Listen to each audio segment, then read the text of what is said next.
What's up, Fight Fam, and welcome to Boxing Bros. This is episode 31. I'm Caden, and I'm here with my co-hosts. I'll let them introduce themselves. This is Trill. This is G. Hey, listen, the first topic we're going to discuss is the Wilder versus Tyson Fury 2 press conferences. We're going to dive into it.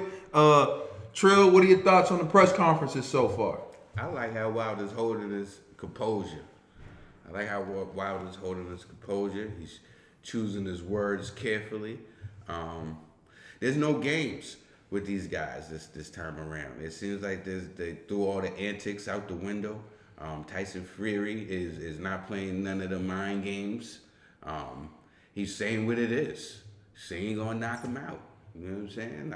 I just like the vibe that I'm getting from these guys. You know what I'm saying? Forget all the talking. Let's get the sparking. Forget the talking. Let's get the sparking. Mm-hmm. G? Although to be honest, I enjoyed the first one more so than the second. The second one was cool. However, the tension wasn't there. They were both respectful of each other for the most part. It was on national television. I know, but it just when I think of a Tyson Fury, I want smoke. Me personally, I want Tyson Fury. What do you want? I want the Tyson Fury, the antics, the performance.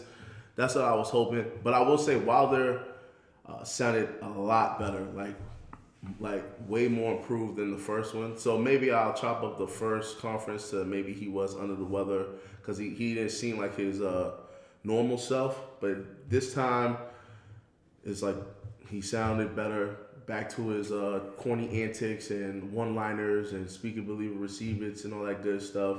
You know, so it was cool. But I will say this about the second one that I did enjoy was the highlights that they showed of the fight, like in between. I thought that was pretty clever because at least if they're not selling the fight with their words, you're literally watching the highlights of the first fight and you're like, oh, all right, this seemed like it was pretty serious. I gotta watch the next one. So, with that being said, I at least like that part of the conference. All right, so for me, I'll shock a lot of people. Well, I'm not really shocking a lot of people if you actually listen to the words I say and you remove emotion. I actually said I think they should have press conferences, and I actually said I believe Wilder could hold his own in the press conferences, and he's done that. I think he took a step back and realized he was getting too emotional about what was happening to sell the fight. And I think because he's had one major fight, he's had a chance to look back at the mistakes that he's made, and he realizes, like, this is good for selling the fight. This is what people want to hear.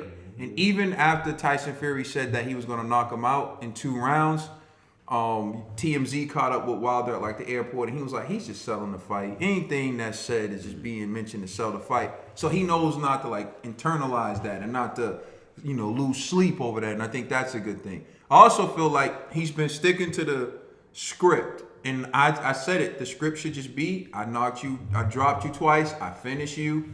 Like, all that you look at, you're changing trainers, you're scared of me. Just play off that, and you'll be all right. You don't need to get sucked into the games.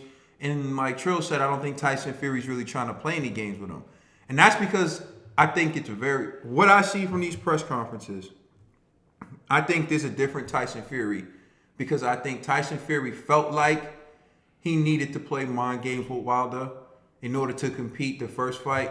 I think he just believes he's an overall better fighter now. So he doesn't even need the games. I just think he feels like, I'm better than you. I know it.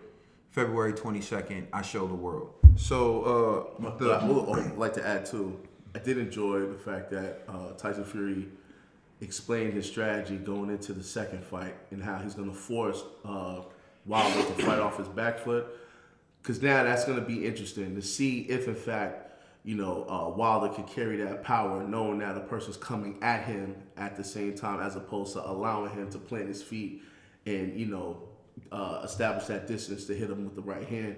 If Fury gets up on him and actually does take the fight to Wilder, can Wilder still land the devastating right hand? So that's why I was like, I did enjoy that piece of the second press conference. Excuse me. Yeah, I think that both of these fighters just seem very sure of themselves, and they're confident in their abilities to go out here and put on a good show. That's what I see from this. No, it does. It seems that way because it's like neither Last one of them press feel like conference. they needed games.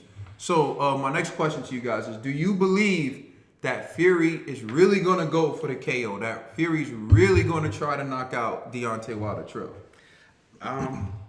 If we go back and we watch the first fight, there was a moment where I thought Deontay Wilder was going to get knocked out.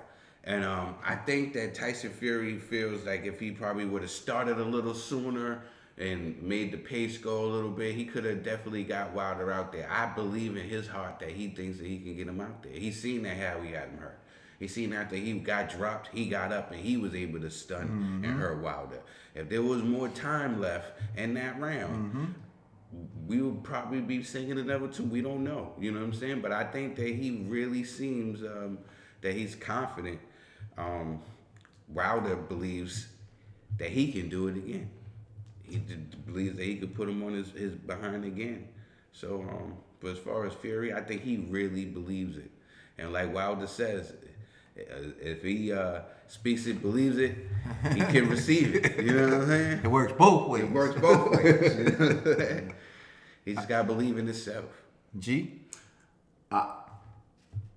At first, I was like, yo, Fury bugging. But when I think about it, honestly, I think he's going for it. And I can't lie. It seems like a good strategy because when I think about it, this is something new that Wilder's going to have to adjust to. So if Wilder doesn't or isn't able to adjust, if Fury comes right at him round one and then round two, he could possibly do it. Now, I don't want him to do it, but it actually makes sense to me. So I can't even lie. Like strategically, I could see his team going like, yeah, this is the route, because for one, get Wilder early, force him to move back, force him to not plant his feet, constantly attack him. And then who knows, he probably will. Like if the strategy is the way he's playing it, I can see Wilder getting knocked out. I'm just hoping that Wilder's smart enough to make adjustments in his training camp to anticipate stuff like this. I hope Wilder's not thinking like, this is just talk to sell the fight. Because after listening to the second press conference, I'm like, Fury might have something on this one. So hopefully it doesn't happen. So there's a few thoughts that I have. One, I do believe that, to answer the question directly, I do believe that Fury's really going to go for the KO. And the reason why is because, as is normally said in boxing, a rematch is round 13. Let's go back to round 12. Fury was dropped in devastating fashion by Deontay Wilder, and everyone thought it was over, including Deontay Wilder. Wilder was doing his dance, kissing his gloves, and then Fury got up, and then Wilder's eyes was like, what? Because he never met a man who could get back up when he hit him like that. But so Wilder learned something, but Wilder learned I can hurt him, I can drop him. That gives Wilder confidence because Wilder knows if I catch him, he will fall. And you should be confident with that. And that's what he's walking around saying, like, gotta be perfect for 2 seconds. All I gotta do is land that right hand. And that is true, Wilder. You can hurt him. But what Fury learned in that 12th round, when he was hurt, the most hurt he ever was in that entire fight, instead of running from Wilder, he could choose to do 2 things. He can run, he can try to hold, or he can fight back. When he chose to fight fire with fire, he actually won. When Fury fought fire with Wilder, not only did he win, he hurt Wilder after he was dropped. So imagine if he was fresh and he fought fire with Wilder. And so I think in his mind, he left for round 13 in the rematch. I think Fury's thinking, I'm fighting fire with fire when I'm 100%. I'm fighting fire with fire from the start. I'm fighting fire with fire when I'm training the whole camp to knock him out instead of running from him. And I think Deontay Wilder left round 12 thinking, when I land this time, he won't get back up. So that is why you see 2 guys who are extremely confident in their abilities. And that's what makes this fight so great. And that's why everyone should watch the fight. That's why I think this rematch is going to be it. Whoever wins this rematch is it. There's no need for a third fight because we're going to learn everything we need to learn in this rematch. Whoever wins this rematch, go for undisputed. No one wants to see it a third time. We left with questions after the end of that 12th round. I explained why. From Wilder's side, from Fury's side. Rematch will answer all those questions. So I think that's the reason why each man is confident, and they have a reason to be. I'll just say one thing. Backing Wilder up is a good idea. I've said this to you on a number of occasions. We've never seen someone get inside and bang with Wilder. But because we never seen it, doesn't mean he can't do it. And if he's backing Wilder up and Wilder's still landing some hard shots, or Wilder hits him with a shot that says, hey, I can still knock you out, get back on that bike and stop boxing him. Don't stay in it. But if you're safe there, do it. But be smart. Don't just, try to do it because if it's not working, please have a plan B. So with that being said, I guess my last question is, who do you think's winning the press conferences? And I'll start with you, Trill. Real quick though, to go off of what you Oh yeah, said. go ahead. You can handle it. To give Wilder credit, I have seen him fight going backwards. He didn't knock the guy out, but it was a very impressive victory. And I was against Stavern the first fight. He was going backwards and he was counting, but I don't think he's gonna be able to knock out a Tyson Fury going backwards. But I have seen him box going backwards against a Stavern. This is gonna be an entertaining fight. As far as who's winning the press conference, I think both guys is holding their own. I think I'm seeing things from both guys that I like. Actually, I'm seeing Tyson Fury not being the clown. Like, he doesn't have to be the clown. You know what I'm saying? He's seems confident in what he wants to do. He's talking about, I'm knocking him out. This is what I'm doing. I'm not playing around. I'm not playing no games. He says a couple witty things here and there, but he's really focused. Deontay Wilder is not letting his emotions get the best of him. He feels like a guy that is finally confident in his abilities. Like, he knows who he is.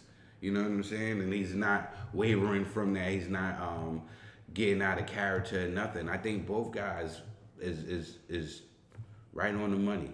I don't think nobody has no advantage, especially after the last press conference. I think both guys handled themselves well, and I think both guys got what they had to say off their mind. Nobody looked like they was puzzled or like somebody had the upper hand in the mind games. I just seems very, very even right now. G? Man, I was gonna steal Trill's answer, but I'm gonna switch it up and give y'all a G answer. They both losing. I want smoke, man. I want action-packed smoke. Sell this fight to me.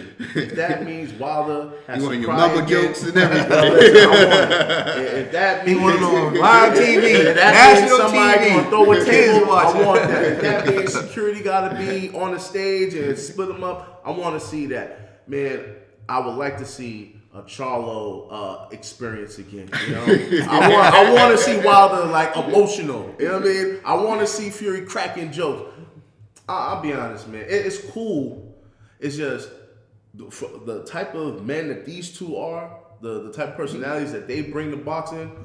This ain't it for me, man. They gotta save it for the third fight. Oh no, I'll put you like I this. need I want smoke. To quote a great U.S. president, "Fool me once, shame on you. Fool me twice, you can't get fooled again." Like, listen. So Wilder fell for the antics the first time. He should be smart enough to know not to fall for him again, which it seems like he is smart enough not to fall for him again. Fury put on the antics the first time, but sometimes when people behave that way, it's masking other feelings, right? And maybe he didn't feel as confident, but he just seems so confident to me. And Wilder seems confident too, because like I said, I believe they both took the best of what could happen round 13 from round 12. Like, that's what I think. I think they look at Fury seeing what he did in round 12, Wilder seeing what he did in round 12, and they both expect it to continue round 13. And so, who do I think's winning? I really do agree with Trill. I feel like there were moments in the first press conference where I feel like Wilder won, mainly when after Shelly got up and said his little rehearsed speech, right? And then he sat down. Fury was nice, but Wilder was like, I didn't come here to play nice. I know you don't like what Wilder did in the first press conference, but I do, because he threw the first punch. And last time it was Fury who threw the first punch, but Wilder threw the first punch. And I like that because it was Wilder sending the message like, I didn't come to this press conference to be a punching bag or to hear your mess. So Wilder threw the first punch. And Tyson Fury, in Tyson Fury form, after he threw the first punch, Tyson countered. And then Tyson called him, what did he call him? Skinny leg super noodle. Of course, that was a highlight, but they hold their own in spots. And I think this fight is more about talent, which brings me to my closing point, and then you guys can close if you want. I've been very critical of Deontay Wilder. I think he's fought a lot of stiffs in his time. I think he's put on fights that weren't worth buying, and I think he's put on fights where there were other events I'd rather see. But on February 22nd, that's not the case. On February 22nd, this is a fight the world should want to see. This is a fight that athletes who are playing in other sports are going to want to see. And so I'll close with this. If you claim to be a Deontay Wilder fan, buy it. Buy it.